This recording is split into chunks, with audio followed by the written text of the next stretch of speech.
пригласява всички, които искат да дойдат, да могат да посетят паметта на Гоце Делчев. Има данни, за съжаление, че редица български граждани бяха възпрепятствани на границата. Взаимното уважение, каквото ние декларираме към народа на Северна Македония и каквото получи поверение, че ще получим от министър Спасовски, предполага точно това. Да се даде възможност на всички да дойдат и да почитат паметта на апостола Гоце Делчев. В момента нямам точна информация, но аз получих обяснение от министъра, че има срив топов удар на контролно-пропускателните пунктове. За да няма такива проблеми за бъдеще, разпоредихме забавно да са подготвени 3 генератора, които ще бъдат дарени от Министерството на вътрешните работи в понеделник. Те ще бъдат дарени за точно тези 3 контролно-пропускателни пунктове, за да няма подобни проблеми за бъдеще, но за съжаление разбрах, че проблемите са продължили и след ръчната обработка на документите. Подобно поведение е неприемливо.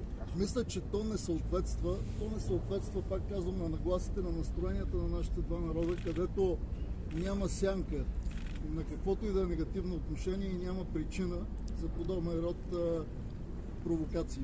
Как се обяснявате точно днес да стане такъв проблем? Това според вас случайност ли? Ами проблема беше само в едната посока. Това направи много неприятно впечатление, че проблема беше само на влизане към Република Северна Македония. Колите, които излизаха, преминаваха безпрепятствено. Не е това пътя. Аз многократно съм казвал. Ние трябва да намерим пътя да вървим напред. Пътя, към който вървим напред, е Обединена Европа. Обединена Европа предполага стабилност, предполага взаимно доверие и уважение. Ние сме длъжни, политиците на двете държави, да изградим такова взаимно доверие и уважение, каквото има между народите на двете държави. Кажете ми дали на граница бяха дойдени евакуатирани Джамбазки и Костадинов, които предходният път от Скопие направи инциденти. И двамата не са стигнали до границата. Аз разговарях с тях и изрично помолих да останат в България. Ние не сме дошли да правим провокации тук.